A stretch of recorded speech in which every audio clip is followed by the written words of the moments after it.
O celular do meu marido vibrou em cima da bancada da cozinha enquanto ele estava no chuveiro. Eu estava tirando uma forma de pão de queijo do forno, e o cheiro de queijo curado com manteiga quente enchia o apartamento inteiro. Foi por isso que durante um segundo idiota, eu pensei que a noite ainda era normal.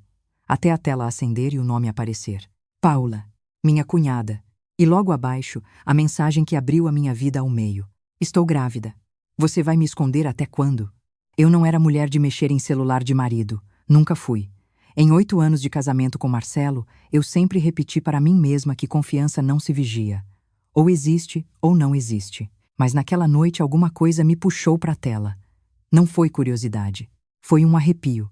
Aquela sensação que entra pela nuca, desce devagar pelas costas e te avisa, antes de qualquer prova, que a sua paz acabou. Abri a conversa com o dedo tremendo. Não havia uma mensagem. Havia uma história inteira. Áudios apagados, fotos que já não estavam mais ali, frases curtas demais para serem inocentes. Você me deixou sozinha ontem. Seu irmão desconfia. Eu não vou esperar mais. Quando você me olha daquele jeito, eu esqueço que casei com a pessoa errada. Meu coração começou a bater tão forte que eu ouvi o próprio sangue dentro do ouvido. Do banheiro vinha a voz baixa de Marcelo cantarolando. O mesmo homem que meia hora antes tinha chegado em casa me beijado na testa e perguntado se eu tinha comido direito. O mesmo homem que sempre soube qual chá eu tomava quando a gastrite apertava. O mesmo homem que eu defendia quando diziam que ele era frio demais, ambicioso demais, duro demais. Eu dizia que não. Que Marcelo só era reservado, que homem bom não precisa ser expansivo. Eu estava errada em tudo. A água do chuveiro seguia caindo. Paula mandou outra mensagem. Me responde. Eu não vou criar esse filho no escuro. Naquele instante eu achei que fosse desmaiar. Em vez disso, fiquei estranhamente lúcida. Uma lucidez gelada, quase ofensiva. Eu não chorei. Não gritei. Não abri a porta do banheiro. Não bati panelas. Não fiz cena. Não desabei. Eu encarei a conversa por alguns segundos. E digitei. Vem pra cá. Lorena saiu. A gente resolve isso hoje. Cada palavra pareceu riscar metal por dentro de mim. Envié. Apaguei o suor das mãos no avental. Coloquei o celular exatamente onde ele estava e desliguei o forno. A cozinha voltou a ficar silenciosa, exceto pelo chuveiro e pelo meu coração, que batia como se quisesse arrebentar a caixa torácica. Peguei minha bolsa, enfiei a carteira dentro e quando Marcelo saiu do banheiro secando o cabelo com a toalha, me lançou um sorriso sem culpa. Vai sair essa hora? Eu pus a mão na maçaneta. Vou descer rapidinho. Esqueci de comprar filtro de café. Ele riu. Você vai acabar abrindo uma cafeteria particular aqui dentro.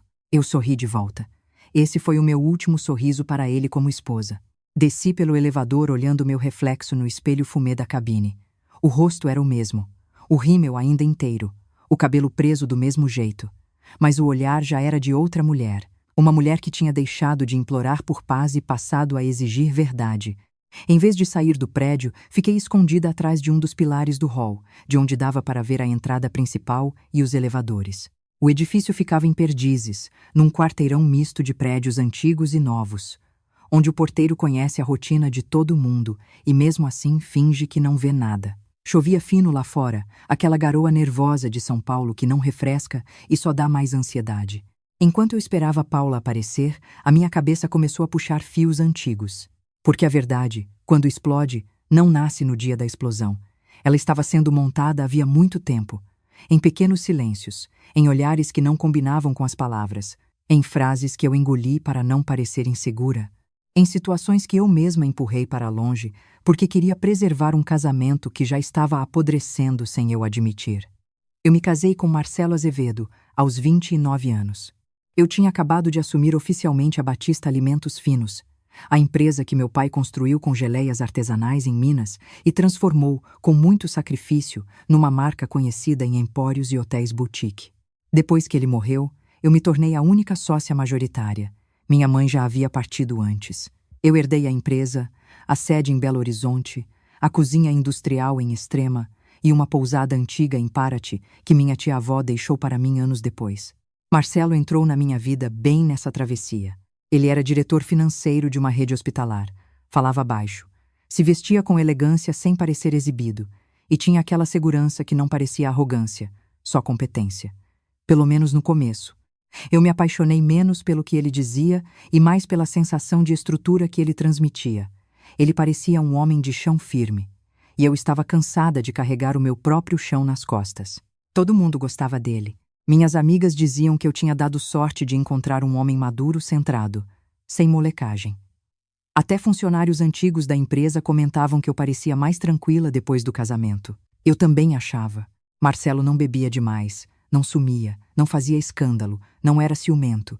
Ele era organizado, pontual, observador. Sabia o nome do meu motorista, o gosto da minha gerente administrativa, o dia da reunião com fornecedores, o valor exato do meu IPTU. Na época eu chamava isso de cuidado. Hoje eu chamo de estudo de território. A família dele sempre foi um capítulo à parte. Dona Selma, minha sogra, era o tipo de mulher que se apresenta como protetora da família, mas trata controle como se fosse virtude. Sorriso pronto para visitas, língua afiada para a nora. Tudo nela era medido. O abraço, o elogio, a crítica disfarçada de conselho. Ela me chamava de minha filha, na frente dos outros, e quando ficávamos sozinhas, lembrava que eu tinha o gênio forte do povo que nasceu mandando. Eu nunca soube se aquilo era admiração ou aviso. Marcelo tinha um irmão mais novo, Vinícius, ex-piloto de rally. Bonito de um jeito meio quebrado, impulsivo, com histórico de acidentes e um talento estranho para desaparecer das rodas de conversa bem na hora em que alguém tocava num assunto sério. A família dizia que ele não tinha se encontrado depois de bater a cabeça num capotamento anos antes, que os acessos de raiva, os sumiços, a dificuldade de manter rotina vinham dali. Havia dias em que ele parecia lúcido, engraçado, até doce. E havia dias em que entrava mudo, saía calado, largava o copo pela metade e deixava a impressão de que vivia no limite de explodir. Foi um choque quando Vinícius apareceu com Paula. Ela não tinha nada de mulher resignada. Era advogada de imagem e gestão de crise. Atendia influenciadores, atletas, clínicas e empresários falidos que queriam parecer prósperos na internet. Paula era linda de uma maneira fotogênica, calculada. Morena clara, cabelo impecável, voz mansa demais. Sabia a roupa certa para cada ambiente e a frase certa para cada pessoa. Quando conheci, usava um vestido branco simples que parecia casual, mas custava o preço de um salário mínimo. Ela me abraçou pelo ombro, me chamou de Ló, no primeiro dia, e me olhou por um segundo a mais do que o necessário quando Marcelo entrou na sala. E eu senti. E desprezei o que senti. A primeira vez que alguém insinuou que havia uma história entre Marcelo e Paula foi numa feijoada de domingo na casa da minha sogra. Uma tia dele, já no terceiro copo de cerveja, soltou baixinho perto da churrasqueira. Engraçado o mundo. Jurava que essa moça ia casar com o Marcelo. Eu virei na hora. A tia percebeu o que tinha dito. Tentou se corrigir, riu, mexeu no colar. Ah, bobagem antiga. Coisa de juventude. Na volta para casa perguntei. Marcelo segurou o volante com uma firmeza excessiva. Paula e eu tivemos um namoro curto na faculdade. Acabou antes de eu te conhecer. Não significa nada. E por que ninguém me falou? Porque não era relevante. Ele falou tão seco que eu me senti infantil por insistir. Fiquei com vergonha da minha própria pergunta. E isso foi o começo do meu erro. Eu comecei a confundir a minha intuição com imaturidade. Depois que Vinícius e Paula casaram, as coisas que me incomodavam vinham sempre embrulhadas em explicações plausíveis. Paula pedia opinião ao Marcelo sobre contrato de cliente. Paula mandava mensagem tarde, porque só ele entendia de números. Paula aparecia em jantares com um perfume que eu sentia antes de ela entrar. Paula ria de histórias da juventude de Marcelo, que, segundo ela, tinha ouvido da Dona Selma, embora contasse detalhes demais para quem ouviu falar. Houve uma noite em que estávamos os quatro numa pizzaria em Higienópolis e Paula, sem perceber que falava alto, disse: Marcelo sempre odiou borda recheada. Sempre. Eu ouvi a palavra cair na mesa como faca. Ela percebeu no mesmo segundo e ajeitou o guardanapo no colo. Quer dizer, ele comentou outro dia. Marcelo não me olhou. Eu fiquei olhando para as azeitonas da minha pizza, como se elas fossem capazes de me salvar da humilhação de parecer a única burra na mesa. Também passei a notar como Vinícius, apesar de toda a fama de desorganizado, ficava estranho quando Paula e Marcelo dividiam o mesmo espaço. Às vezes ele bebia mais. Às vezes desaparecia da sala. Outras vezes se tornava agressivamente cordial, aquele tipo de homem que sorri exibindo dentes demais. Eu achava que era paranoia minha. Hoje eu sei que era um homem se equilibrando entre suspeita e vergonha.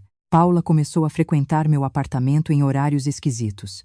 Dizia que precisava falar com Marcelo sobre dívidas do Vinícius, sobre uma cobrança judicial, sobre uma campanha digital que estava dando errado. Sempre havia uma urgência. Sempre Marcelo sabia orientar melhor. Sempre eu estava por perto, mas fora do centro do assunto. Eles iam para o escritório, fechavam a porta, falavam baixo. Quando eu entrava com água ou café, o ar da sala mudava como se alguém tivesse desligado a música. Uma vez abri a porta sem bater e encontrei os dois em silêncio, em pé, perto demais. Não se tocaram. Não precisavam. Paula sorriu primeiro. Desculpa, Ló. Eu estava surtando por causa do Vinícius. Seu marido salva minha vida. E eu respondi antes de pensar. Engraçado. A impressão que dá é que ele está salvando uma parte bem específica da sua vida. Marcelo fechou a cara. Você está vendo malícia onde não existe. Essa frase começou a me perseguir. Sempre que eu expressava desconforto, ele devolvia com uma versão elegante de você está imaginando coisas. No começo eu retrucava.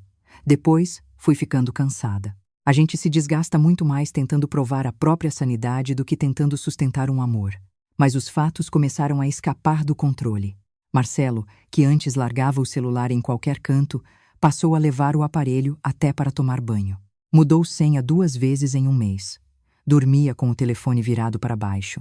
Certa madrugada, às 2h15, o aparelho vibrou uma única vez, e ele acordou como se tivesse levado um choque. Sentou na cama, pegou o celular e foi responder no banheiro. Eu fui atrás, parei na porta e ouvi só o fim de uma frase. Amanhã eu resolvo. Não faz nada sem falar comigo. Quando ele voltou, eu perguntei quem era. Trabalho. Foi o jeito como ele mentiu. Sem respirar, sem piscar. Mentira treinada. Outra coisa que mudou foi o dinheiro. Marcelo sempre gostou de opinar nas finanças da minha empresa, embora formalmente não ocupasse cargo nenhum. Eu nunca dei acesso total. Meu pai havia deixado isso muito claro em vida. Casamento não é auditoria externa. Eu podia ouvir conselho, até contratar parecer, mas assinatura, poder de voto e movimentação de patrimônio continuariam comigo. Marcelo dizia que me admirava por isso. Depois começou a dizer que eu confundia independência com desconfiança. Foi num fechamento de trimestre que notei transferências recorrentes saindo da conta pessoal dele para Paula. Quantias diferentes. R$ 8.000, R$ 12.000, R$ 5.000. Depois R$ 20.000 de uma vez. Não era ajuda pontual. Era fluxo. Esperei o jantar acabar e perguntei com a maior calma que consegui. Por que você está mandando tanto dinheiro para Paula? Ele pousou os talheres devagar demais. Porque o Vinícius afunda tudo que toca e alguém precisa impedir que o problema respingue na família. E por que esse alguém é sempre você? Porque eu sou o único adulto funcional naquela casa. Eu continuei olhando. E por que você nunca me contou? Foi aí que ele explodiu. Porque você transforma qualquer problema em ofensa pessoal, Lorena. Tudo gira em torno de você. Aquela frase me atingiu em cheio, não pelo volume, mas pela inversão. Eu estava perguntando do meu marido transferindo dinheiro para minha cunhada e saí da conversa como egoísta. Ele levantou, largou o guardanapo na mesa e foi dormir no escritório. No dia seguinte comprou flores. Eu aceitei. Não porque perdoei, porque estava exausta. A exaustão, eu aprendi, é o adubo mais eficaz da manipulação. Pouco a pouco fui me tornando uma mulher silenciosa dentro do próprio casamento. Não queria discutir sem prova. Não queria bancar a ciumenta surtada que a sogra certamente pintaria em toda a família. Não queria descer ao nível da suspeita permanente. Então fiz o que muitas mulheres inteligentes fazem quando são encurraladas por homens mais frios do que elas. Continuei funcionando. Trabalhei, sorri, organizei reuniões, fechei contrato com hotelaria em Campos do Jordão, dei entrevista para uma revista sobre empreendedorismo feminino. Por fora, impecável. Por dentro, acumulando ferrugem. Até que um domingo me deu uma peça-chave. Eu estava na varanda do apartamento, regando manjericão e alecrim, quando ouvi Paula falando ao telefone na varanda do prédio ao lado. Eles moravam no mesmo condomínio, em blocos diferentes. A distância não era pequena, mas a cidade estava estranhamente quieta, e a voz dela vinha soprada pelo vento de um jeito nítido o bastante. Eu já falei, ela dizia. Eu não aguento mais fingir. Se não fosse por você, eu nunca teria casado com o Vinícius. Eu congelei com o regador na mão. Ela continuou, mais baixa, irritada. Eu entrei nessa por nós dois, Marcelo. Não vem me tratar como erro agora. Minhas pernas perderam a força.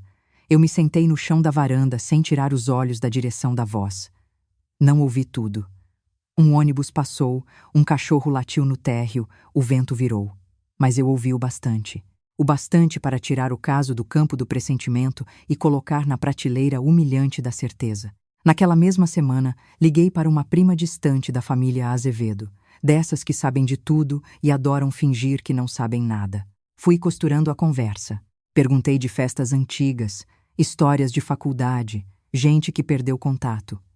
No fim, ela soltou. Paula foi a paixão mais comprida do Marcelo. Dona Selma tinha até esperança de casamento. Depois aconteceu um rolo feio com dinheiro. Eles terminaram, e pouco tempo depois ele te conheceu. Que rolo? Ela hesitou. Acho melhor não entrar nisso. Mas eu já tinha entrado. Fui juntando informações soltas. Paula, antes de casar com Vinícius, havia trabalhado como assessora de um escritório que quebrou devendo impostos e honorários. Marcelo, na época ainda ascendente na carreira, ajudou a abafar um problema contábil que poderia atingir o nome dela. Sumiram da vida um do outro por um tempo. Voltaram a se aproximar justamente quando eu comecei a ganhar mais projeção no mercado gourmet, com a empresa crescendo e a pousada de Paraty sendo reformada para virar um refúgio de luxo. Eu não tinha só dinheiro. Eu tinha patrimônio limpo, marca consolidada, reputação excelente e 0 herdeiros além de mim mesma. De repente, tudo fez sentido demais. Paula não tinha casado com Vinícius por paixão. Tinha casado por acesso. Marcelo não tinha mantido o passado enterrado por vergonha. Tinha mantido por conveniência. E Dona Selma, com seus discursos sobre preservar a família, provavelmente sabia muito mais do que demonstrava. Foi aí que eu parei de esperar confissão e comecei a reunir prova. Não me orgulho disso, mas também não me envergonho. Instalei uma câmera discreta no living, embutida entre livros de gastronomia numa prateleira do rack. Não apontava para quartos nem para banheiros. Pegava a sala, a entrada e metade do corredor. Deixei um gravador antigo, que usávamos em degustações, escondido atrás das caixas de vinho no aparador. Fotografei extratos. Registrei horários. Anotei quando Paula subia, quanto tempo ficava, o que Marcelo alegava depois. Em 2 semanas eu já tinha mais do que qualquer mulher gostaria de ver. Mensagens ambíguas, transferências. Um vídeo de Paula entrando no meu apartamento com o dedo direto no teclado da fechadura digital, sem hesitar um segundo. Um áudio em que ela dizia: "Você me prometeu que não ia me deixar com esse peso sozinha." Outro em que Marcelo, cansado, respondia: "Eu não posso forçar Lorena a assinar agora. Precisa ser no tempo certo." Assinar o quê? Eu não sabia ainda. Mas soube naquela mesma noite em que a mensagem da gravidez explodiu no meu colo. Escondida no hall, eu vi o carro de aplicativo parar na frente do prédio 17 minutos depois do meu convite falso. Paula saltou como quem desce de ambulância. Nem olhou para o porteiro. Segurava a bolsa com uma mão e a barriga com a outra, embora o volume ainda não existisse. Estava pálida, sem maquiagem além de corretivo mal espalhado, e andava com aquela pressa de quem está indo cobrar promessa. Eu entrei no elevador ao lado do dela. No meu andar, saí alguns segundos depois e a vi diante da minha porta. Ela não tocou a campainha. Não ligou para Marcelo. Não hesitou. Digitou o código e entrou. Como quem entra em lugar íntimo. Repetido. Natural. Foi nesse momento que algo em mim morreu de vez. A porta ficou encostada. Eu me aproximei em silêncio. Lá dentro ouvi a voz dela. Baixa, desesperada. Marcelo. Eu não vou conseguir esconder mais. Houve silêncio, um silêncio curto e pesado. Depois passos, depois a voz dele, abafada demais para eu entender a frase inteira. Eu não precisei. Empurrei a porta. Os dois se viraram ao mesmo tempo. Marcelo ainda estava com o cabelo molhado, camiseta preta, os pés descalços. Paula perto do sofá, os dedos cravados na alça da bolsa, como uma atriz flagrada antes de trocar o texto. A sala cheirava ao meu difusor de capim-limão e ao sabonete dele. Era a mistura mais repugnante que já senti. Entrei devagar, fechei a porta atrás de mim e pus a bolsa na poltrona. Continuem, eu disse. Finjam que eu não existo. Vocês têm prática. Paula perdeu a cor. Marcelo abriu a boca e demorou a encontrar voz. Lorena, você voltou cedo. Uri. Um riso curto, seco, quase educado. Sério? Essa é a frase que você escolheu? Ele deu um passo à frente. Calma, não é o que você está pensando. Eu adoro essa frase, respondi. Ela só perde em cinismo pra você está vendo coisa. Paula caiu de joelhos tão rápido que ficou vulgar. Lu, me escuta. Por favor. Não é do jeito que parece. Eu olhei para ela de cima. Você mandou mensagem pro meu marido dizendo que está grávida. Veio correndo para minha casa. Abriu a minha porta com a senha. Chamou o meu marido pelo primeiro nome, na minha sala, enquanto eu estava fora. Me explica qual exata parte disso parece outra coisa. Marcelo ergueu a voz pela primeira vez. Chega. Você não vai humilhar a Paula desse jeito. Eu virei para ele com uma lentidão que fez até ele recuar. A Paula? Você quer que eu preserve a Paula? Eu quero que você tenha limite. Limite? Eu me aproximei. O homem que deita comigo há 8 anos está me pedindo limite enquanto encobre a própria amante dentro da minha casa? A mandíbula dele travou. Eu apontei para a barriga dela. Esse filho é seu? Paula começou a chorar. Não um choro bonito. Um choro cheio de saliva, soluço e medo. Marcelo não respondeu. Só desviou os olhos. E aquela covardia respondeu por ele. Eu senti o estômago virar. Não por surpresa. Por confirmação. A confirmação é sempre mais cruel do que a desconfiança, porque ela tira de você a ilusão de que ainda existe saída limpa. Paula apertou a própria bolsa contra o peito. Eu não queria desse jeito. Mas quis de algum jeito, eu devolvi. E agiu em todos eles. Ela tentou tocar meu pé. Afastei. Você não sabe o que foi para mim. Não me interessa o que foi para você. Me interessa o que vocês fizeram comigo. Marcelo pôs a mão na testa. Eu ia te contar. Quando? Perguntei. Quando ela parisse no meu sofá, quando vocês escolhessem o berço, ele deu um passo brusco. Lorena, para. O quê? Foi então que a porta escancarou. Vinícius entrou como um raio curto e nervoso, sem esperar ninguém convidar. O rosto dele estava duro, os olhos vermelhos, e pela primeira vez desde que eu o conhecia, não havia desorientação nenhuma ali. Havia foco. Um foco assustador. Paula ficou de pé num salto. Vini? Ele nem olhou para ela. Agora você fala, Marcelo. Fala na cara dela o que você falava na minha. Marcelo empalideceu. O que você está fazendo aqui? Vinícius soltou uma risada sem humor. Eu devia te perguntar a mesma coisa há meses. Ele jogou uma pasta em cima da mesa de centro. Papéis escorregaram pelo vidro. Exame laboratorial. Solicitação médica. Resultado de teste de vínculo genético pré-natal. A porcentagem brilhou diante de mim. 99%. Eu senti a sala girar e, ainda assim, continuei de pé. Marcelo avançou. Você é maluco? Como conseguiu isso? Vinícius apontou para a própria cabeça. Ficou mais cômodo para vocês acharem que eu era o problema. Eu deixei. Homem traído escuta mais quando acham que ele é incapaz de entender. Paula levou a mão à boca. Vinícius, eu posso explicar. Ele finalmente olhou para ela. Foi um olhar que matou qualquer resto de farsa. Explica. Explica por que casou comigo. Explica por que ficava me dopando com calmante quando eu desconfiava. Explica por que me chamava de instável para eu virar piada conveniente enquanto vocês me faziam de biombo. Dopando. Aquilo bateu em mim como outro soco. O quê? Eu perguntei. Vinícius riu de novo, amargo. Não era acidente eu dormir feito pedra sempre que vinha jantar aqui. Não era minha ansiedade. Paula colocava remédio no meu uísque. Quem arrumava as receitas? Seu marido. Marcelo ficou lívido. Você não pode provar isso. Posso. Ele tirou do bolso do casaco 2 caixas amassadas de medicamento controlado e uma cópia de conversa impressa. Paula andou para trás como se o chão pudesse abrir. Eu olhei para Marcelo e, de repente, o caso extraconjugal pareceu pequeno perto da dimensão da sujeira. Eles não tinham me traído. Tinham montado um teatro inteiro em cima da percepção de todo mundo. Tinha manipulação, mentira médica, uso de saúde mental como arma. E eu ainda não sabia tudo. Vinícius se virou para mim. Você acha que essa gravidez é só paixão velha? Não é. É plano. Paula gritou. Cala a boca. Mas ele não calou. Eles estão quebrados, Lorena. Meu irmão pegou empréstimo com a agiota para cobrir rombo de investimento e bancar o padrão de vida que nunca coube no salário dele. Sua sogra sabia, Paula sabia. E os três chegaram à mesma conclusão. A única coisa sólida nesse desastre todo era você. Meu peito gelou. Você e o que está no seu nome. Agora eu olhava para Marcelo e via pela primeira vez o medo verdadeiro atravessando a arrogância dele. Vinícius continuou. Pousada em Paraty.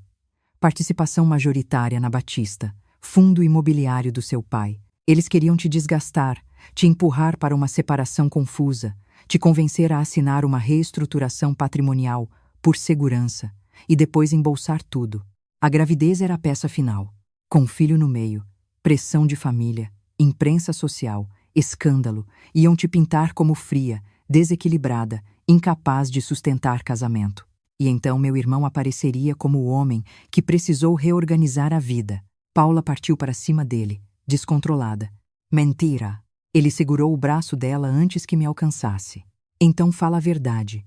Fala que você não me escolheu porque me amava. Fala que não aguentava me tocar.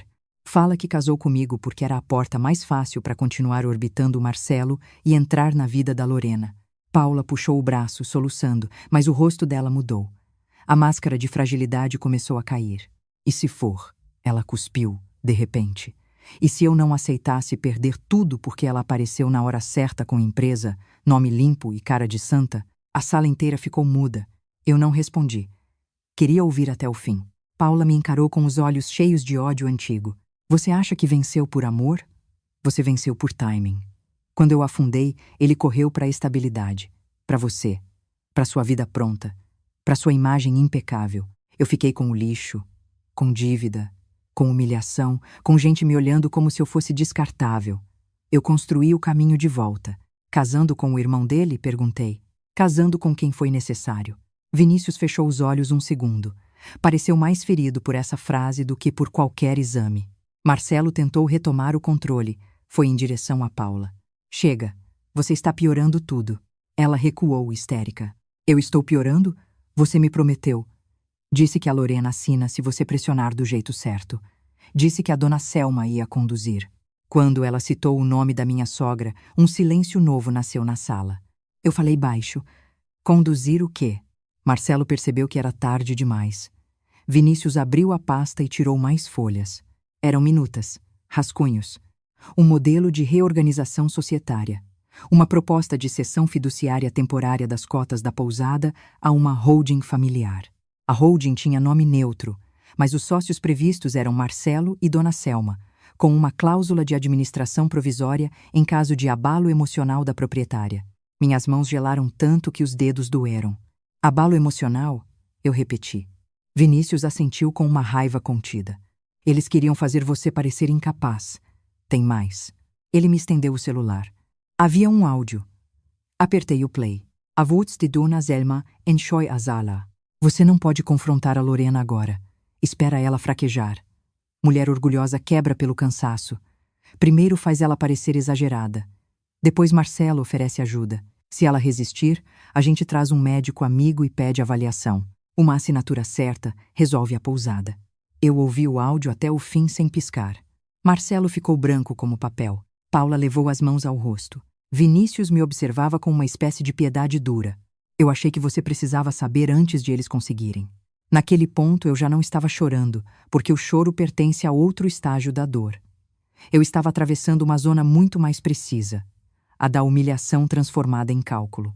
Peguei meu telefone, abri a pasta com as provas que vinha reunindo e coloquei em cima da mesa, uma por uma, como se estivesse montando um dossiê num tribunal. Print das mensagens, extratos das transferências, vídeos de Paula entrando no meu apartamento, gravações de conversas abafadas no escritório, um registro de câmera em que Marcelo dizia, da varanda, achando-se sozinho.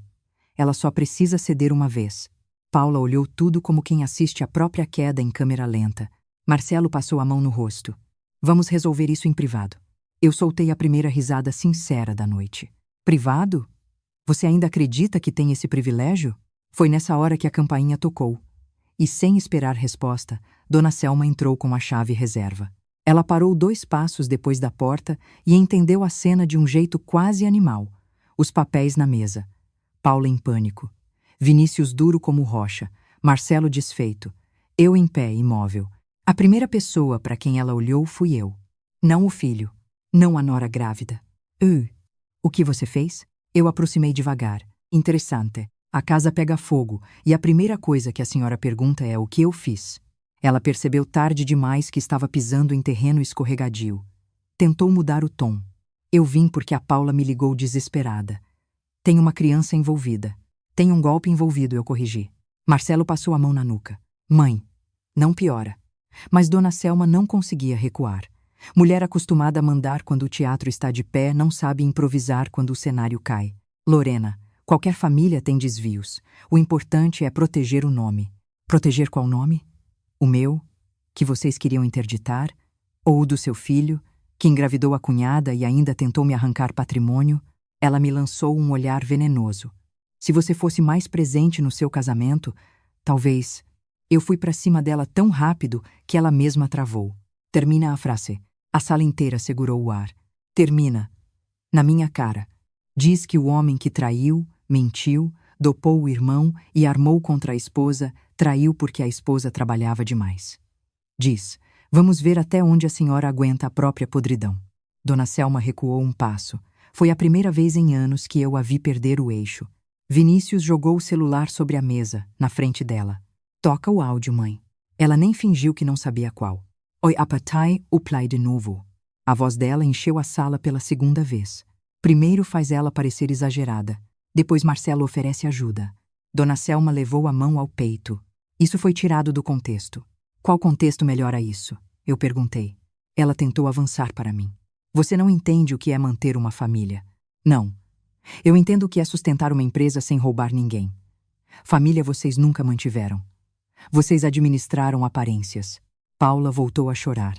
Agora sem cálculo, como quem finalmente percebe que não vai mais conduzir a narrativa. Marcelo se aproximou de mim num último impulso de autoridade. Lorena, chega. Você não pode destruir todo mundo por raiva. Eu me virei para ele. Posso. Mas não preciso. Você já fez esse serviço sozinho. Fui até o aparador. Puxei a gaveta e tirei de lá um envelope pardo. Coloquei diante dele. O que é isso? Ele perguntou. Rouco. Pedido de divórcio. Medida cautelar de afastamento patrimonial. Comunicação formal, proibindo seu acesso às contas, contratos e unidades da empresa. E uma notificação para alteração imediata das senhas dos imóveis sob meu nome. Paula fez um som estranho, entre soluço e engasgo. Marcelo abriu o envelope como se estivesse abrindo a própria sentença. Você preparou isso antes de hoje? Comecei no dia em que parei de me chamar de paranoica. Dona Selma ergueu a voz. Você não vai expulsar meu filho assim. Eu a encarei. Ele não é hóspede do inferno da senhora. É do meu apartamento. E vai sair sim. Marcelo me olhou com uma espécie de desespero que teria me abalado meses antes. Você vai me colocar na rua? Não. Eu vou te devolver para o mundo sem o colchão que você usou para me enganar. Vinícius soltou um riso áspero. Demorou. Paula, num surto, rasgou parte dos papéis do divórcio e os pedaços voaram pela sala. Você acha que venceu? Ela gritou. Você acha que acabou? Eu fiquei olhando os papéis picados no meu tapete claro e senti uma calma quase assustadora. Não. Eu acho que começou. Peguei meu celular e liguei para o advogado que havia cuidado da sucessão do meu pai. Ele atendeu no segundo toque. Doutor Henrique, preciso do senhor no meu apartamento agora. E quero tudo formalizado ainda hoje. Tem testemunhas. Desliguei e, sem pedir licença a ninguém, abri o grupo da família Azevedo. Digitei. Peço que venham ao meu apartamento imediatamente. Há fatos graves que serão esclarecidos hoje, com documentos. Não aceitarei depois a versão de ninguém.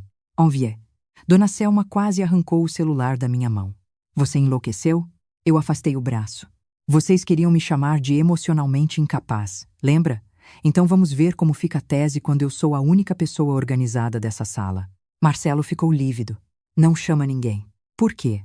Porque o escândalo só presta quando é escondido em cima da mulher traída. 1 hora depois, minha sala estava cheia. Tios, tias, primos, 2 cunhadas distantes, um padrinho de Marcelo, um vizinho da Dona Selma que se metia em tudo, e por fim, o doutor Henrique, de pasta de couro e cara de quem já tinha visto guerra patrimonial pior do que velório. Veio com uma assistente para lavrar a ata particular do que fosse necessário registrar. Ninguém sentou direito. Todos sentiam o cheiro de desastre. Eu fiquei em pé diante da TV e falei sem tremer. Chamei todos aqui porque me recuso a passar os próximos meses ouvindo que exagerei, inventei ou destruí um casamento por ciúme. O que aconteceu nesta família vai ser mostrado com prova, hoje, e cada um tira a própria conclusão. Dona Selma tentou interromper. Isso é indecente. Indecente, eu respondi. Ligando a TV, foi o que a senhora gravou. Passei os vídeos. Paula entrando no meu apartamento com a senha. Marcelo recebendo-a quando eu tinha saído. Trechos de conversas. Áudios. Prints. Extratos. A minuta da holding. O áudio de Dona Selma. No começo ouviam em silêncio. Depois vieram os suspiros. Os meu Deus. Um tio bateu na própria testa. Uma das tias começou a chorar de nervoso. O padrinho de Marcelo tirou os óculos, limpou as lentes 2 vezes e não recolocou. Quando o áudio da minha sogra terminou, a sala já não tinha mais retorno. Marcelo tentou falar. Eu posso explicar. Eu levantei a mão. Você falou bastante durante meses, sem nunca dizer a verdade. Hoje escuta. Vinícius, então, abriu a própria pasta e despejou o restante do desastre financeiro em cima da mesa. Contratos de empréstimo informal, comprovantes de depósitos, mensagens cobrando Marcelo. Uma planilha que mostrava retiradas disfarçadas em contas de terceiros. O doutor Henrique foi folheando com a frieza de quem mede incêndio em documento. Isso aqui é sério, ele disse. Muito sério. E como se ainda faltasse uma pá de terra, o celular de Marcelo tocou. Ele tentou desligar rápido, mas esbarrou no viva-voz. A voz grossa de um homem atravessou a sala lotada. Marcelo, vou falar uma última vez. Sexta sem falta. 800 reais. Se não pingar, eu vou na sua empresa, na casa da sua mãe e onde mais você se esconder. O silêncio depois disso foi brutal. Uma tia sentou devagar, como se as pernas tivessem sumido. Vinícius deu um passo para trás e cruzou os braços. Tá aí, o homem equilibrado da família. Marcelo baixou a cabeça. Pela primeira vez eu vi vergonha sem defesa, mas já não servia para nada. Eu olhei ao redor, para todos os rostos que durante anos ouviram a versão comportada do meu marido e a caricatura silenciosa de mim, e falei: a partir de hoje, Marcelo não é mais meu marido. Paula não entra mais em nenhum imóvel meu. E qualquer tentativa de usar nome da minha empresa, da minha pousada ou do meu patrimônio em favor dessa família vai gerar processo. Se alguém achar duro, eu sugiro indignação proporcional ao que foi feito comigo. Dona Selma se levantou num rompante. Você está transformando um erro em guerra? Eu encarei sem elevar a voz. Não, guerra exige lados equilibrados. Isso aqui é só a consequência chegando. Naquela madrugada, com testemunhas e advogado presentes, Marcelo recolheu algumas roupas e saiu do apartamento. Não levou dignidade porque essa já tinha ficado espalhada no meu tapete junto com os papéis rasgados. Paula saiu escoltada por uma prima, aos soluços, mas ainda me olhando com ódio. Vinícius foi o último. Antes de cruzar a porta, parou e me disse: você foi a única pessoa que não me tratou como descartável. Desculpa não ter te contado antes. Eu a senti. Você também foi usado. Não confunda isso com absolvição. Mas também não aceite mais ser cenário. Ele fez que sim, com a cabeça, e foi embora. Quando a porta fechou, a sala ficou silenciosa pela primeira vez em horas. O doutor Henrique pediu que eu respirasse, assinasse 2 vias, tomasse água. Eu fiz tudo. Mecânica. Precisa. Quase sem sentir. Só senti quando o elevador do prédio levou embora o último deles. Aí eu sentei no chão da cozinha, encostada no armário onde antes estava a forma de pão de queijo, e chorei como se meu corpo tivesse esperado autorização jurídica para desabar. Nos dias seguintes, a guerra verdadeira começou. Marcelo foi afastado da rede hospitalar depois que um dos credores, provavelmente o mesmo do telefonema, apareceu no administrativo cobrando dinheiro. A diretoria descobriu conflitos de interesse, movimentações incompatíveis e uma reunião de consultoria paralela que ele tinha feito usando sala da empresa para discutir justamente uma captação disfarçada pela holding que queria me arrancar. A imagem do homem impecável que ele cultivou por anos desmanchou em 3 manhãs. Ele me ligava sem parar. Mandei uma única mensagem: tudo daqui em diante será tratado pelos meus advogados. Mesmo assim, Ele apareceu na portaria da Batista Alimentos, em Belo Horizonte, numa quarta-feira chuvosa. Eu estava saindo de uma reunião com uma rede de hotéis do interior quando o segurança avisou. Desci. Marcelo parecia ter envelhecido 5 anos em 5 dias. Camisa amassada, barba por fazer, olheiras fundas. Veio na minha direção como quem ainda acreditava que a nossa intimidade podia ser reativada por desespero. Lorena, me ouve 1 minuto. Você tem 30 segundos. Ele engoliu seco. Paula me manipulou também. Eu quase ri. Essa é a sua tese de defesa? Homem adulto, diretor financeiro, estrategista da própria imagem, seduzido contra a vontade por uma ex. Você quer mesmo ficar pequeno assim na minha frente? Ele fechou os olhos. Oi errai, mas oi te amai. Não, você me administrou. Amor não precisa me convencer a assinar documento enquanto dorme com a minha cunhada. Ele baixou o tom. Eu nunca quis te destruir. Quis me usar. O resultado prático é o mesmo. O segurança se aproximou discretamente. Marcelo percebeu que eu não ia ceder 1 centímetro e tentou um último golpe emocional. A gente ainda pode fechar isso sem escândalo maior. Eu perco a carreira se você apertar mais. Eu olhei para ele por alguns segundos. E eu perdi o quê, Marcelo? 8 anos. A confiança, o quarto, o sono, a decência da minha família política. Vocês queriam me declarar incapaz para tomar minha pousada. Você se escuta? Ele chorou, de verdade. Lágrima, tremor, vergonha. Eu vi, e não senti nada além de uma tristeza distante. Há um ponto em que a compaixão não morre. Ela só deixa de ter prioridade. Vá embora, eu disse, antes que eu peça medida protetiva. Ele foi. Paula entrou em colapso mais rápido do que eu imaginava. Sem Marcelo protegendo, sem Dona Selma conseguindo controlar a narrativa, sem o verniz de esposa delicada, ela começou a atirar para todo lado. Mandava mensagens para mim de madrugada, alternando insulto e pedido de piedade. Você roubou a vida que era minha. Ele nunca te amou como me amou. Você ganhou porque tinha dinheiro. Me ajuda, pelo amor de Deus. Ele está me abandonando. Se meu filho nascer mal, a culpa é sua. Eu não respondi nenhuma. Bloqueei na 6ª mensagem. No sábado, soube por terceiros que Paula tinha ido à pousada de Paraty sem avisar, tentando falar com o gerente como se ainda tivesse alguma autoridade. Pediu reserva, pediu acesso a contratos, perguntou por reforma de ala nova. O gerente, treinado por mim na noite do escândalo, ligou imediatamente. Ordenei que o nome dela fosse vetado em todas as unidades e sistemas. Mandei circular foto para recepção, segurança e administrativo. No domingo, Dona Selma apareceu no apartamento de novo. Desta vez sem salto, sem perfume caro, sem aquele verniz de matriarca. Sentou-se na ponta do sofá, segurando a bolsa com as 2 mãos como uma senhora comum. Foi quase convincente. Eu vim conversar como mãe. Tarde. Você está com raiva. Sim. E com razão. Mas está cercada de advogados, de gente atiçando. Não deixa isso virar crueldade. Eu mantive a porta aberta. De propósito. Crueldade é transformar Nora em projeto de desapropriação. Ela fechou os olhos por 1 segundo. Eu quis proteger meus filhos. Roubando de mim? Eu não ia deixar ninguém roubar. Eu só queria administrar. A senhora tem um talento perverso para trocar nome de crime. Ela tentou chorar. Não funcionou. Se você continuar, destrói o Vinícius também. Não fui eu quem dopou o Vinícius, nem usei o casamento dele como ponte. Ela me olhou pela primeira vez, sem pose. Você não faz ideia do que é ter um filho afundando em dívida. E a senhora não faz ideia do que é ser escolhida como presa enquanto acha que foi escolhida como esposa. Dona Selma levantou, derrotada, mas ainda orgulhosa o bastante para não pedir perdão. Antes de sair, falou: Você nunca vai voltar a confiar em ninguém. Eu respondi na mesma hora: Melhor do que voltar a confiar na família errada. Fechei a porta.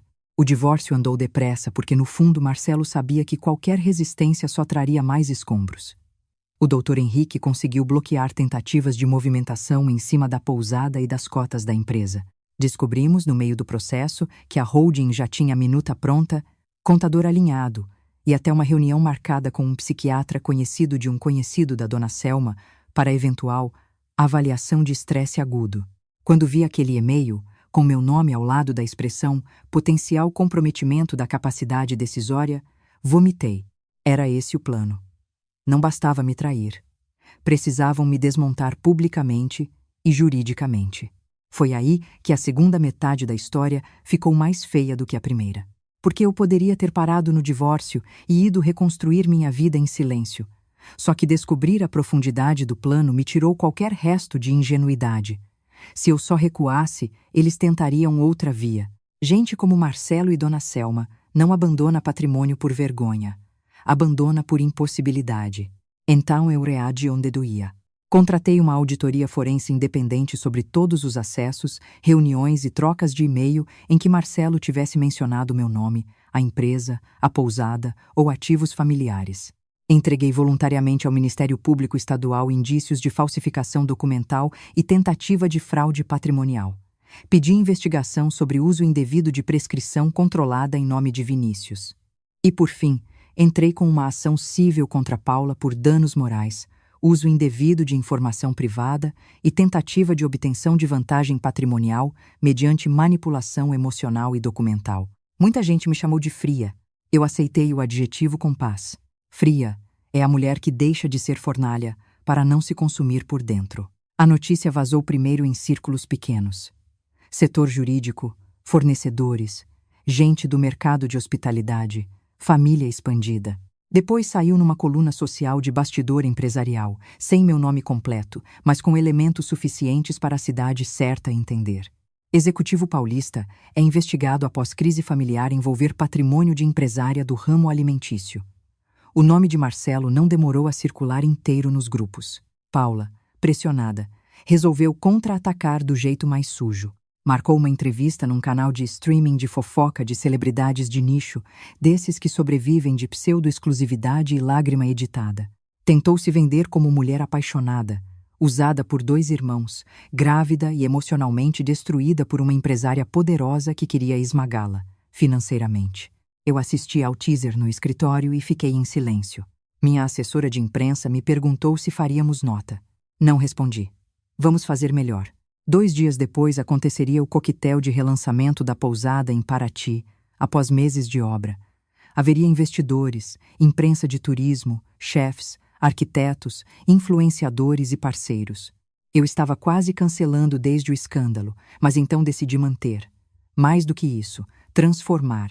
Cheguei a Paraty com 48 horas de antecedência e reuni equipe jurídica, assessoria, segurança e a gerente operacional. Pedi uma estrutura simples, telão, sonorização impecável e controle de acesso rígido. Mandei revisar todas as entradas. Autorizei uma lista enxuta e vetei a família Azevedo inteira. No dia do evento, o céu estava limpo como raramente fica em verão úmido. A pousada, recém-pintada em branco e azul petróleo, parecia cenário de revista.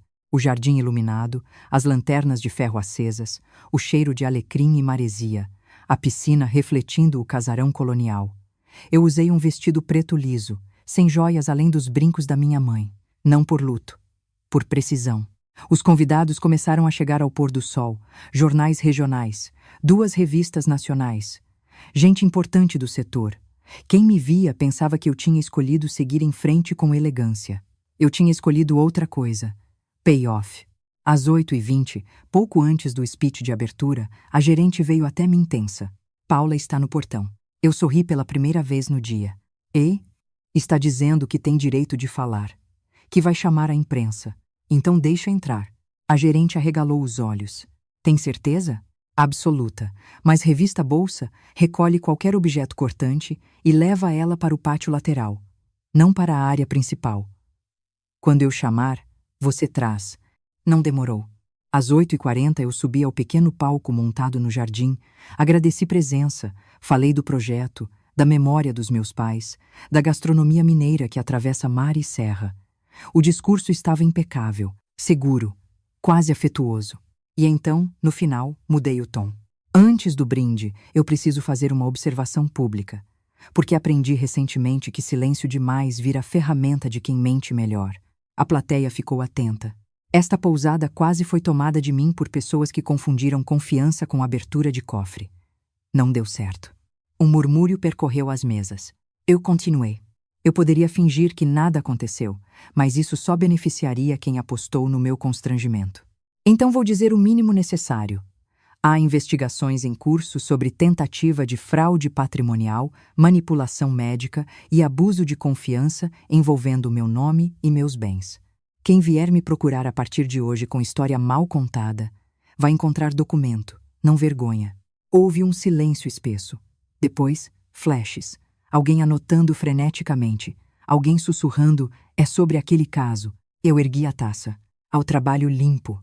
Aos vínculos honestos. E a tudo que continua de pé depois da mentira cair. Brindaram. Foi então que pedi ao mestre de cerimônias. Traz a convidada extra. Paula entrou pelo corredor lateral pálida, mas ainda tentando parecer segura. Vestia branco, um branco ofensivo. A barriga já insinuava alguns meses. Várias cabeças viraram ao mesmo tempo. Ela certamente tinha imaginado outro roteiro.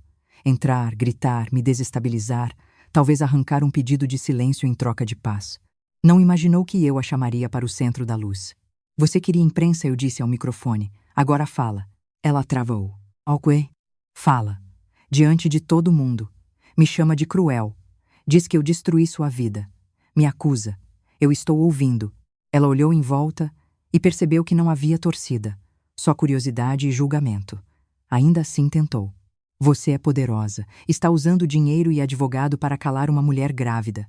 Não. Estou usando dinheiro e advogado para impedir uma criminosa oportunista de se apossar do que não é dela. A plateia prendeu a respiração. Paula ergueu o queixo. Ele me amava antes de você. Eu não hesitei. E mesmo assim escolheu casar comigo, te manter escondida e te usar como usa tudo o que deseja sem coragem de assumir. Isso te faz o quê? Vítima? Não. Cúmplice mal remunerada. Algumas pessoas desviaram o olhar de tão forte que a frase caiu. Paula tentou vir para cima do palco. A segurança ficou de prontidão. Você sempre se achou melhor porque herdou tudo pronto. Eu herdei responsabilidade, eu respondi. E trabalhei. Você herdou a própria carência e resolveu cobrar, lá em patrimônio alheio. Ela então fez o que gente desesperada faz quando perde o controle da narrativa. Sacou o celular. Eu tenho provas. Áudios dele. Vídeos. Promessas. Eu a senti. Eu sei. Entrega à polícia. Já pedi quebra e perícia de tudo. Ela congelou. Ok? E mais. Qualquer material íntimo meu ou dele que você divulgar para me atingir vai agravar sua situação. Seu advogado, se ainda existir um ao seu lado, já deve ter explicado isso. Paula olhou ao redor de novo, e eu vi a exata hora em que ela entendeu que tinha vindo para o lugar errado. Não era mais a sala da minha casa, onde lágrimas podiam confundir. Não era a cozinha da Dona Selma, onde maldade podia ser conselho. Era espaço público, com câmera profissional, investidores, jornalistas e reputações de verdade. Ela recuou meio passo. Foi quando ouvi a segunda bomba da noite. Uma voz masculina surgiu do fundo do jardim. Ela não te contou a melhor parte, Lorena. Todo mundo virou. Marcelo. Ele tinha conseguido entrar não sei como, provavelmente usando algum antigo contato da obra ou subornando alguém do acesso externo. Estava abatido, mas vinha carregando algo mais feio que cansaço. Desespero puro. E desespero tem o hábito de virar delação. A segurança avançou, mas eu levantei a mão. Deixa. Marcelo ficou a alguns metros do palco, encarando Paula como se estivesse vendo um monstro novo. Conta pra ela, ele disse. Conta que o filho pode nem ser meu. O jardim inteiro congelou. Paula ficou branca num nível quase azulado. Cala a boca. Marcelo riu, quebrado. Eu fiz o exame porque o Vinícius exigiu a amostra em laboratório que você indicou. Mas depois o Henrique revisou as datas e a perícia levantou inconsistência no procedimento. A coleta não era auditável. Você queria me prender de qualquer jeito. Eu senti o ar sumir um segundo. Não porque aquilo me aliviasse. Não aliviava nada. Mas porque a sordidez ainda conseguia ter subsolo. Paula começou a tremer. Você está mentindo para se salvar. Marcelo subiu o tom.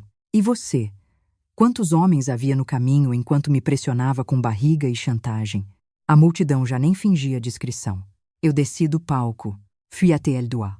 Não ousem transformar meu relançamento num exame de DNA de novela barata. O fato de vocês poderem ter mentido até nisso só torna tudo pior, não melhor. Entenderam? Marcelo abaixou os olhos. Paula respirava aos solavancos. Esse filho, eu disse olhando para ela, merece nascer longe de vocês dois. Porque vocês conseguem fazer da maternidade uma arma e do amor uma planilha. Ela chorou de novo, mas dessa vez havia algo diferente. Não era manipulação, era queda livre. Eu me afastei, voltei ao microfone e falei para todos. O evento continua. A vida também. O resto será resolvido onde deve ser, em juízo. A segurança retirou Marcelo e Paula por acessos opostos. O jardim levou alguns minutos para voltar a respirar. Eu achei que a noite tinha chegado ao ápice. Não tinha. Às 11h10, com convidados já mais soltos, e o jantar quase encerrado, meu gerente jurídico correu até mim com o celular na mão. Lorena, você precisa ver isso agora. Era uma mensagem do síndico do meu prédio em São Paulo. 2 pessoas tentaram entrar no seu apartamento com ordem particular, alegando o recolhimento urgente de bens do casal. Porteiro desconfiou, barrou, e a segurança interna reconheceu um dos homens como funcionário de um escritório ligado ao Marcelo. Eu li 2 vezes. Marcelo, mesmo vindo até Paraty, ainda tinha gente tentando entrar no meu apartamento naquela mesma noite. Roubar prova? Levar documento? Pegar joia? Mexer em computador? Não importava mais, porque ali estava a prova final do caráter dele. Nem no fundo do poço ele sabia parar. O homem não estava arrependido, estava acuado. Olhei para o mar escuro além do muro da pousada e senti um frio limpo passando pelo meu corpo. Peguei o telefone do Dr. Henrique e falei: agora acabou de verdade. Quero notícia crime ainda hoje e quero as imagens da tentativa de acesso preservadas. Já estou cuidando. Menos de 1 hora depois, a Polícia Civil foi comunicada e o porteiro orientado a registrar boletim. O escritório que Marcelo usou negou vínculo, mas o homem da câmera era o mesmo que, meses antes, tinha aparecido numa reunião da tal holding como consultor de compliance. Amadorismo também é um tipo de justiça. O excesso de confiança sempre deixa uma digital.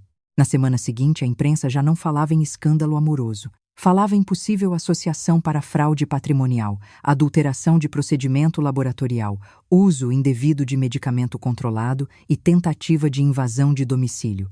Isso mudou tudo, porque caso extraconjugal muita gente relativiza. Golpe documentado não. Marcelo perdeu o resto do apoio social. Gente que antes dizia casamento ninguém sabe, passou a evitar pronunciar o nome dele. 2 clientes particulares desistiram de contratá-lo. O banco travou negociação de crédito. A cobertura de aparências em que ele viveu tanto tempo implodiu. Paula desapareceu por alguns dias. Depois soube-se que foi internada por risco obstétrico após uma crise de pressão e sangramento leve. O bebê seguiu vivo. Ela, não sei se por desespero ou orientação, finalmente aceitou fazer novo exame em rede séria, com cadeia de custódia adequada. O resultado saiu 3 semanas depois. O filho era, sim, de Marcelo. Então a mentira sobre o exame anterior não mudava a paternidade. Mudava só o método. Ela tinha tentado garantir a prova do jeito mais conveniente possível, temendo perder a ferramenta caso ele negasse depois. Em outras palavras, até a verdade ela quis fabricar sob controle. Isso dizia tudo sobre quem Paula era.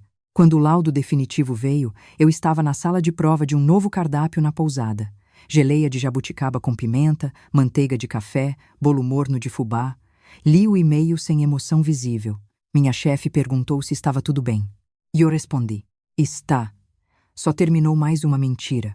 O divórcio foi homologado no mês seguinte, sem direito de Marcelo sobre qualquer ativo meu, sem participação na pousada, sem cotas da empresa, sem compensação fora do que a lei estritamente mandava, e a lei mandava pouco, graças ao regime bem redigido que meu pai me obrigou a adotar anos atrás.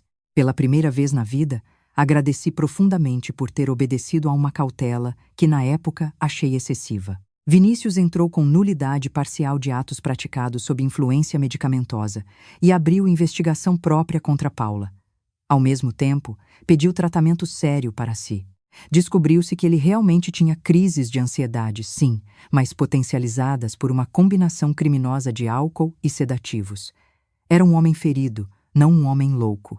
A diferença, gigantesca. Dona Selma adoeceu no meio disso tudo. Pressão, insônia, taquicardia. Gente da família veio me dizer que eu devia aliviar, que a idade dela pedia compaixão. Eu ouvi e não respondi. Compadecer-se não é entregar de volta a faca para quem te cortou. Ainda assim, não busquei vingança teatral. Não fui a programas. Não dei entrevista. Não expus mais do que o necessário. A vida deles cuidou do resto melhor do que eu cuidaria. A humilhação pública, a ruína financeira, o peso do bebê, os processos, a perda de posição, tudo isso já era castigo suficiente, e eu tinha negócios para salvar e uma alma para reconstruir. Porque esse é o detalhe que as pessoas romantizam pouco. Depois da explosão vem a faxina. E faxina dói. Eu troquei a fechadura do apartamento. Depois vendi o imóvel. Não porque tivesse medo deles, porque o ar de lá me adoecia. Mudei provisoriamente para Paraty durante a alta temporada, vivendo entre a administração da pousada e viagens curtas a Belo Horizonte para reorganizar a empresa. Reestruturei o financeiro, contratei uma CFO brilhante, tirei da minha rotina o hábito de delegar confiança a homem que fala bonito. Passei a acordar cedo, caminhar na orla quando a cidade ainda cheira a pão e sal, e almoçar com funcionárias antigas que conheciam minha mãe. Voltei a cozinhar por vontade, não por performance de esposa. As primeiras semanas sozinha foram estranhas. Eu pegava 2 pratos sem querer. Abria a boca para contar alguma coisa à noite e lembrava que não havia ninguém no quarto. Tinha raiva do silêncio. Depois o silêncio começou a me curar. Ele era muito melhor do que a convivência contaminada de antes. Às vezes, no fim da tarde, eu ficava na varanda da pousada olhando a maré subir e pensava em como a humilhação tem fases. Primeiro vem a incredulidade, depois o nojo, depois a obsessão em entender. E só muito tempo depois, a aceitação de que entender tudo não devolve nada. O que devolve alguma coisa é escolher o que fazer com o resto. Eu escolhi não me diminuir. Marcelo apareceu uma última vez, meses depois, no portão da pousada. Estava mais magro, muito mais sóbrio, e trazia uma pasta na mão. Não pedi para entrar. Fiquei do lado de fora do gradil. Eu vim te entregar isso, ele disse. Peguei a pasta. Dentro havia uma carta e cópias de depoimentos prestados por ele em processos que envolviam Paula e Dona Selma. Ele tinha decidido colaborar em troca de redução de danos na esfera criminal. Em resumo, entregou todo mundo, inclusive a si próprio. Por que está me dando isso? Perguntei. Ele demorou a responder. Porque pela primeira vez eu estou tentando fazer uma coisa certa sem esperar nada em troca. Olhei para ele longamente. Você está tentando sobreviver. Ele não negou. Talvez. Mas também queria que você soubesse que eu contei tudo. A história da holding, as receitas, a tentativa de te fazer parecer incapaz. Tudo. Ótimo. Ele soltou o ar, como quem ainda esperava outra palavra. Não veio. Você me odiou? Ele perguntou de repente. Pensei um pouco.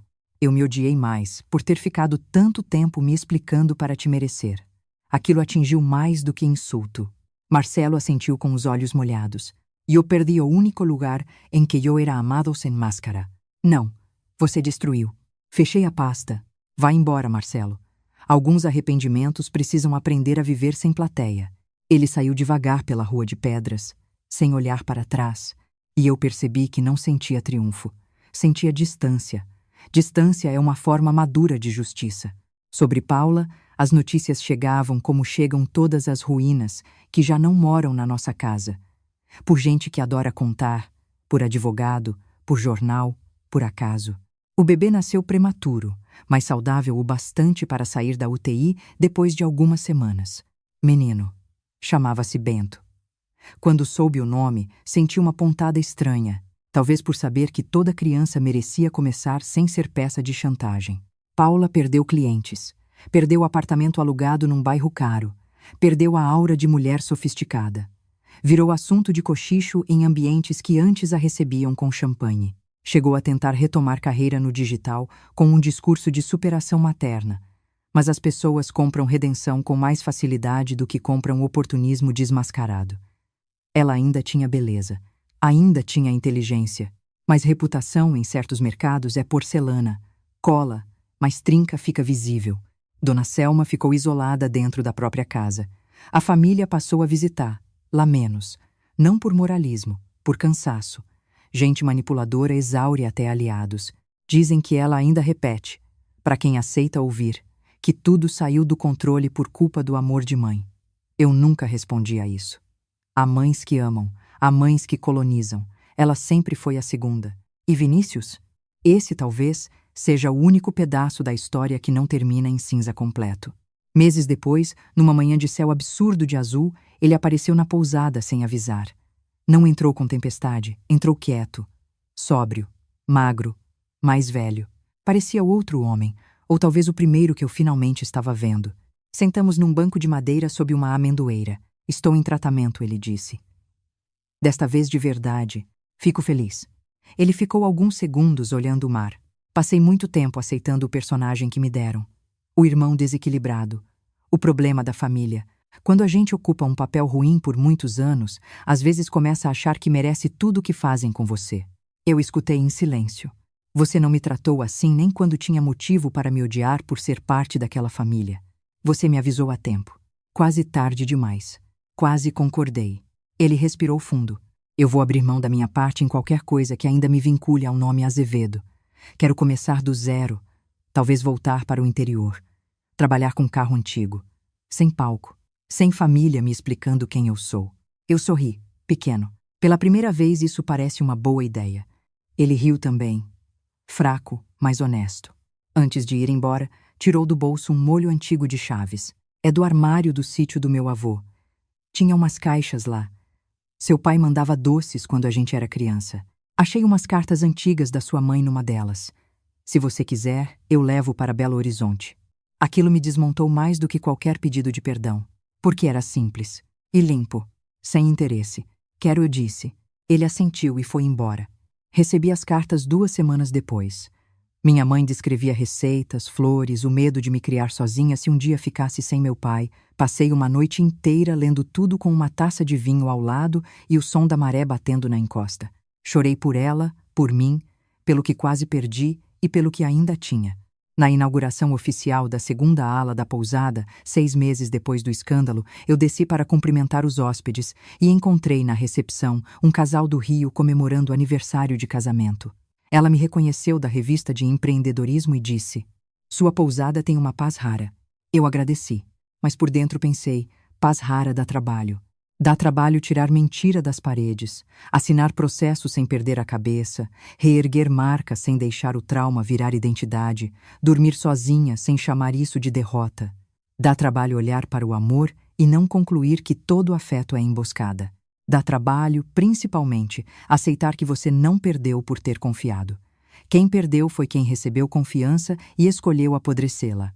Hoje, quando me perguntam por que eu nunca mais voltei a morar em São Paulo, eu respondo só que mudei de eixo. É verdade. Mudei de eixo, de endereço, de critério e de silêncio. Continuo indo à capital quando preciso, fecho contratos, dou palestra, provo cardápio, volto com meu nome limpo e as costas eretas. Não saí menor daquilo. Saí mais cara. Porque no fim das contas, o que aquela noite me tirou não foi a capacidade de amar. Foi o hábito de me diminuir para caber na versão que alguém queria de mim. E isso, sinceramente, foi um alívio. Às vezes ainda me lembro do exato instante em que li a mensagem no celular de Marcelo. Estou grávida. Você vai me esconder até quando? Muita gente imaginaria que o pior daquela noite foi descobrir a traição. Não foi. O pior foi descobrir o tamanho da arquitetura construída em torno da minha ingenuidade. A melhor parte, porém, veio depois. Foi descobrir que quando tudo caiu, eu ainda estava de pé. Não intacta. Não inocente. Não ilesa. De pé. E isso bastou. Bastou para proteger o que era meu. Bastou para tirar a máscara de quem me cercava. Bastou para impedir que me transformassem em laudo, em assinatura, em degrau, em espólio vivo. No final, Paula não ficou com Marcelo. Marcelo não ficou com o dinheiro. Dona Selma não ficou com a pousada. E Vinícius não ficou com o papel de louco que escreveram para ele. Quem ficou comigo fui eu. Parece pouco para quem só entende justiça como vingança barulhenta. Para mim foi o maior retorno de todos. Numa noite recente, quase 1 ano depois de tudo, faltou luz por alguns segundos em Paraty. Os hóspedes acenderam lanternas, a cozinha desacelerou, e eu fui sozinha até o jardim ver o mar escuro. O gerador ligou logo depois, devolvendo a pousada à vida. As lâmpadas acenderam uma a uma. Piscina, varanda, corredores, recepção. Tudo voltou.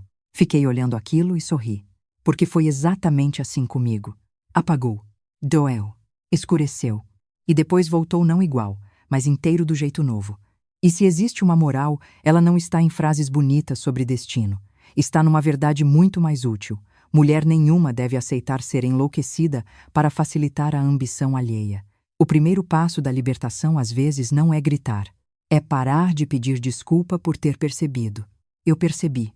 E quando percebi, acabou. Não com eles. Com a versão de mim que ainda aceitava ser tratada como território aberto, o resto foi só consequência.